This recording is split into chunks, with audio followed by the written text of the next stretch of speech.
intends to prove or to communicate by his writing. The things that are mentioned again and again, what is mentioned over and over and over again, and also what is not mentioned. You see, all these things have to be taken into account. The Mayavadis, speculators, will look up word roots. Now in Sanskrit, a word root can have many different meanings depending on how it's connected with other parts of speech and how the context of the whole thing is reading. But what the Mayavadis do is that they artificially use a different word, not a different root, the same root but a different definition for that root, which may or may not be applicable in that context, you see. And then, there's that famous story about Ramanujacharya. At first he was studying with some Mayavadi guru. And then he was listening to this Mayavadi. He was massaging the Mayavadi guru, massaging his legs and like that. And the Mayavadi was talking about some shloka, which was actually talking about Krishna's lotus palms. And what was it, his lotus eyes? I think it was his lotus eyes. And so the color of Krishna's lotus eyes is compared to a red lotus. It's a very beautiful, rare flower. But he interpreted it that it was the color of a baboon's behind. And this was so offensive to Ramanujacharya that he began to cry tears of anger. There are two kinds of tears. When someone is, well, three kinds. When someone is ecstatic, when someone is very sad, and when someone is angry. When they're angry, the tears are hot. So he was crying tears of anger. He was like, and massaging the guru, and the tears fell on the guru's leg. And so the guru knew, he was intelligent, but he knew, Ramanuja is angry. Oh, he said, well, why are you angry? What's the matter? So this whole time Ramanuja had stayed silent. He was always Vaishnava. He's Nitya-siddha Vaishnava. But this was too much. So that he delivered a tirade to this guru that, you are misinterpreting all of these Vedic statements by speculating on the meaning of the word roots. You're not paying attention to the context, and you're being offensive, and and on and on. And after this, the guru went, well, maybe you should go study with somebody else. So he left that guru, and he became a great Vaishnava acharya. So we can understand that the Mayavadi process of speculating on the meanings of words based on their roots is faulty. It's flawed, because they come to offensive conclusions. They come to wrong conclusions. They come to the conclusion that the living entity is equal to this personality of Godhead. See? Actually, what they do is they begin with that conclusion, and then they reason backwards and try to justify that conclusion, because that's where they want to end up, you see. And they want to imitate God. But that is the definition of the material disease. We come here to imitate God. We want to be the enjoyer, the owner, the doer, the knower, the owner, the creator. That's our rascaldom. That's our disease. That's why we can never be peaceful. How can we be peaceful if we're imitating someone that we're not? It's not possible. So our actual position is not the enjoyer, but the enjoyed. We're not the Purusha, we're the Prakriti. See? And when we act in that position, then we can be peaceful. Similarly, we're not the owner or the creator of this material world. We're the created. We're the owned. See? We have to adopt a service attitude because we don't even own our bodies. Our bodies belong to Krishna.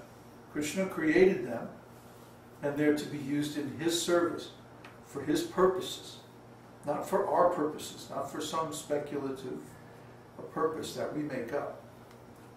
That's not going to work. It's not going to fly.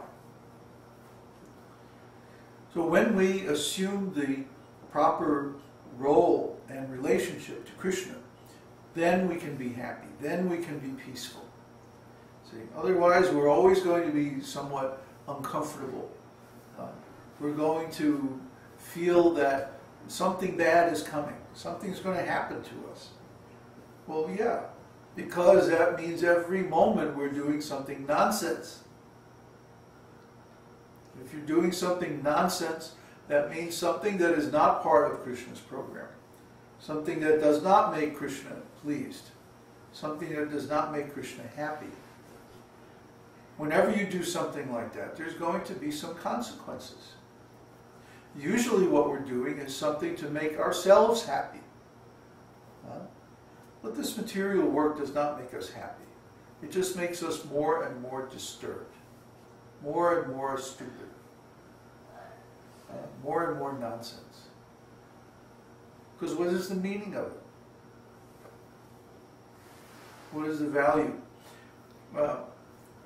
Krishna says to Brahma, when Lord Brahma attained self-realization, he speaks 4 verses to him. And one of the verses is, "O Brahma, know that any energy which you see which is not connected with me, or appears not to be connected, is my illusory energy, a reflection that exists in darkness." See? So everything in this material world appears that it's not connected with Krishna. But that is an illusion. That is not true.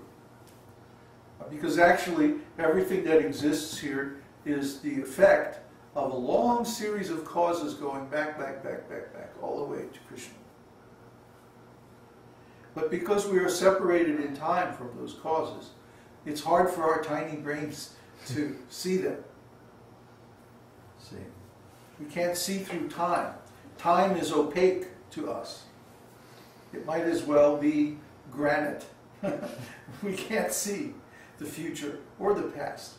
Sometimes we can remember a little bit of some things that happened to ourselves. But even then, that's very dim and fading like that. So our perception of different time is very, very limited. So we tend to see things as if they have a separate existence, independent existence, but actually they don't. This is the meaning of emptiness in Buddhism, the Madhyamaka, which is probably the only Buddhist literature that was actually spoken by the incarnation of Buddha. Most of it is nonsense spoken by Shakyamuni Buddha, who is not the real Buddha. He was an imitation guru, imitation Buddha. Just like most of what we read in Christianity today is actually spoken by Paul, not by Jesus. So what we have today is actually not Christianity, but Paulianity. Similarly, the Buddhism that we have today is not the original Buddhism. It's not the teachings of the Vishnu incarnation Buddha. It's the incarnation of Shakyamuni Buddha, who appeared at least 500 years later. He was a voidist, an atheist. Whereas the original Buddha, of course, was not an atheist at all, but practically his whole teaching was covered over by the Shakyamuni teaching. But about the only original piece that we have is this Madhyamaka, middle way, famous middle way, Madhyamaka. And if you read it, it resembles exactly Lord Kapila's teachings on Sankhya. In fact, I actually studied Madhyamaka one summer in Vermont with the Dalai Lama. And I heard Madhyamaka from him over a period of about 6 weeks. And at the end of that 6 weeks, I became so ecstatic that I went outside and I was dancing. I could see the demigods dancing in the clouds, literally. And Dalai Lama came out at that moment. He said, "Why are you dancing?" And I said, "Because this Madhyamaka that you're teaching is the best argument for the existence of a creator that I have ever heard."